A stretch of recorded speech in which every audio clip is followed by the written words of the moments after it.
真的会有人过完年之后临上班之前会想哭的吧？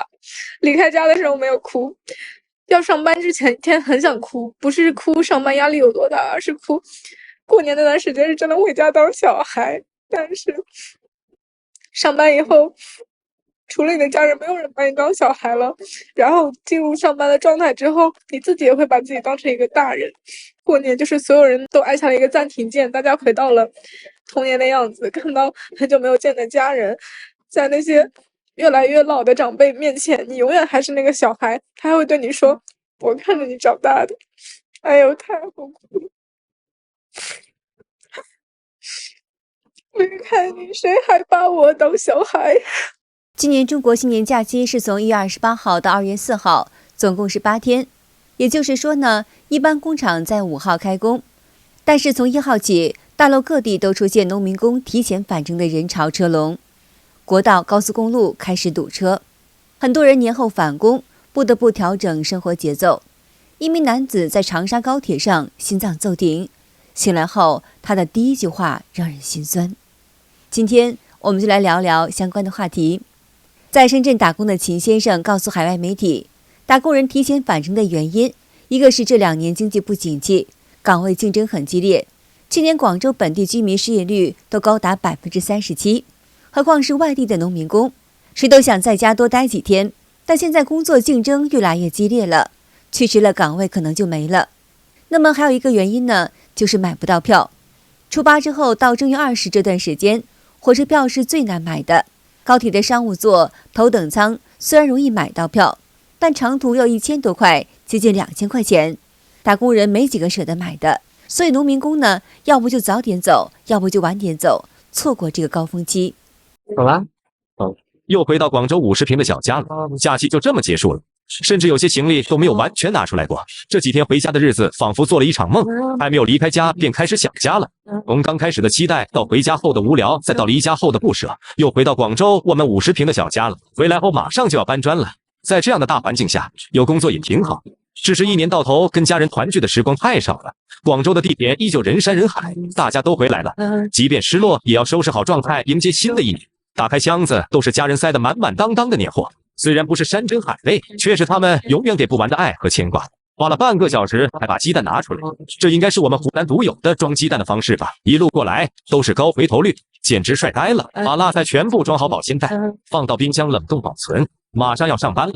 广东这边过年开工有个习俗，已婚的要给未婚的同事包红包，图个好意头，包的数目不会太大，我就每人包20吧，有小孩的就包50，心意到了就行。大家都开工了吗？咱大人能不能也统一改成过了正月15再开工？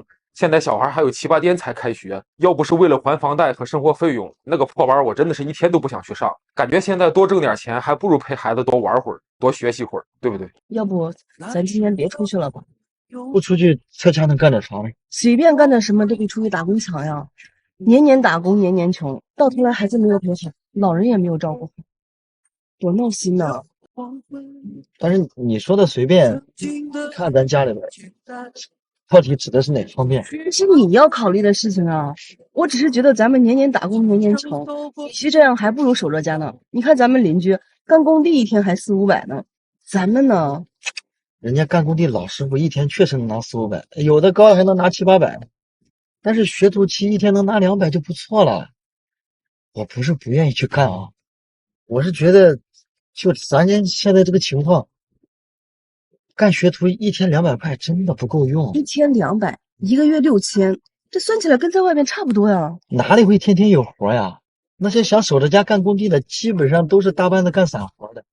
你不跟着建设队出远门，一年到头最多100多个工。给大家看一下啊，现在才是大年初6，我们门口你看，这个地方呢是一个长白班的一个做电器的啊。咱们驻场就是在门口等大家都到了之后，带大家进去看车间。看完车间，你愿意坐那就留下来坐，如果说你不愿意，那咱们就出来，那再找其他的就好了。这个地方呢其实还是蛮好的，长白班还要交社保，来了之后行李放在门口，咱们就进去了。所以如果说你想在新年年后趁着这个返工潮找工作，还是建议得抓紧时间了，要不然后面的话工价也会下来，工作也会难找，厂里面就开始挑人了。最起码现在他是不怎么挑的。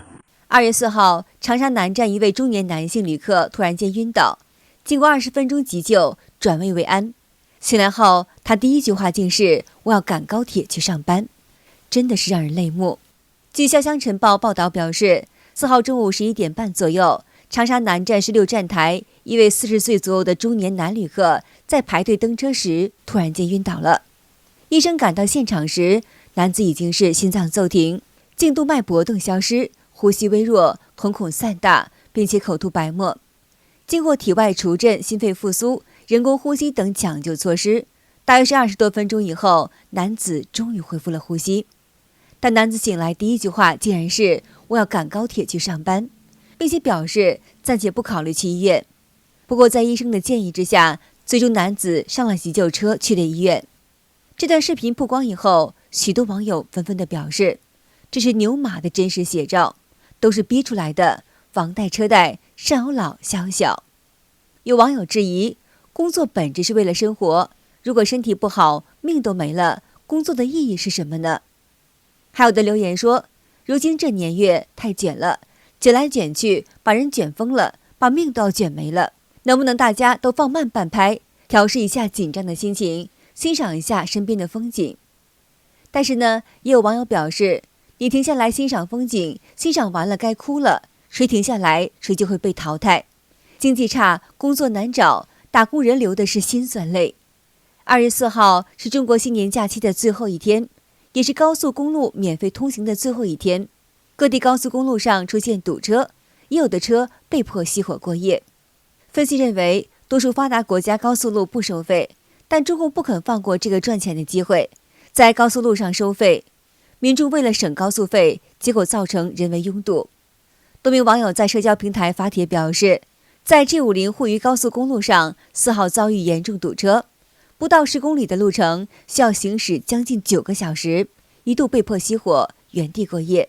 网友古先生表示，自己3号晚上从湖南邵阳出发，开车前往南京，但在沪渝高速公路上堵了一个通宵，一个晚上只前进1公里左右，完全是在蠕动。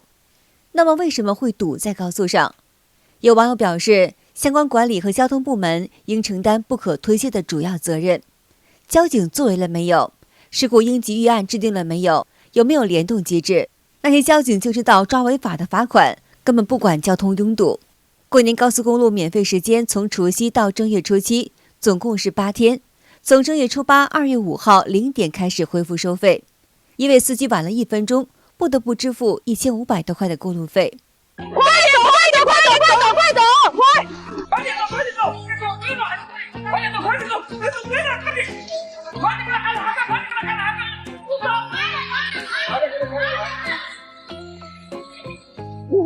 呀！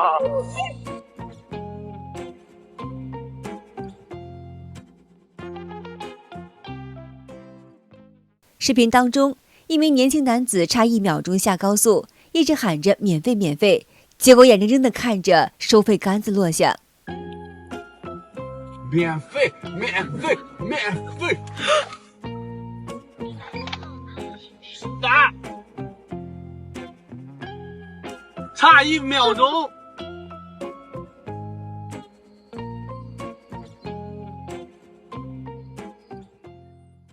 旅居德国华人杨占群告诉海外媒体，现在中国高速费已经涨价了，好多在城市上班、回农村过年的这些车主，比如初10上班，他为了不花这个高速费，也得赶初8这一天，大家一起上高速。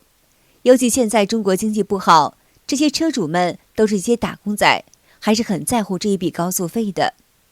他说，中国高速跟德国没法比，因为德国基本上是99%高速都是免费的，还不限速。中国90%以上高速都是收费的。我在中国这些年还没走过哪条高速不收费的。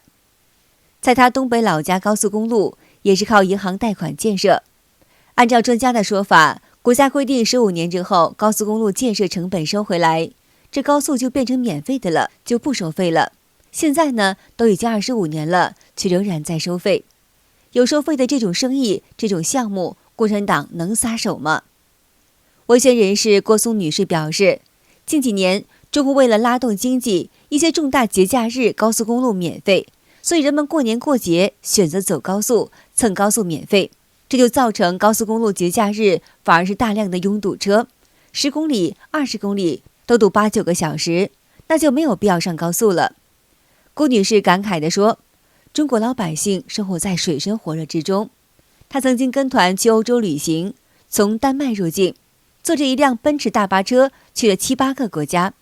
我就发现世界上这样的发达文明的国家，国与国之间是没有边界线的，也没有人拦在马路中间要收高速费的。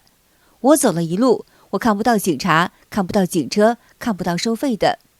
既然高速公路收费，那么为什么很多人不选择走国道和省道呢？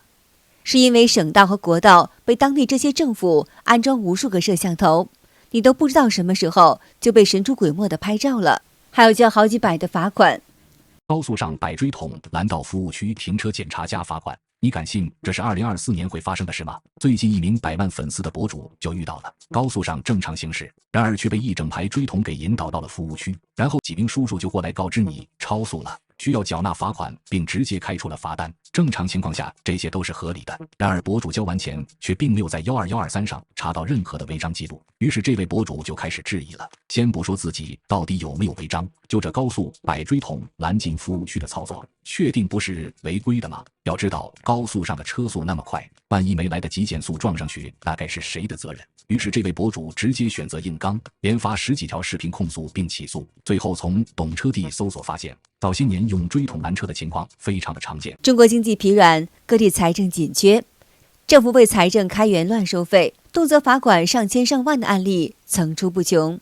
中国财政部1月24号公布，2024年中国全国一般公共预算收入21万9702亿元，比上年增长1.3%。其中，全国税收收入是17万4972亿元，比上一年下降了3.4%。非税收收入4万4730亿元，比上年增长了25.4%。有网友分析说，税收收入下降了，而非税收收入反而暴涨，这说明中共当局在经济没有出路情况下，罚款已成为地方政府的制度化行为，用这种方法割民间的韭菜敛财。好的，今天就和大家聊到这儿了，请您记得点赞、订阅、留言，并且分享给您的朋友们。感谢您的支持，我们下期节目再见。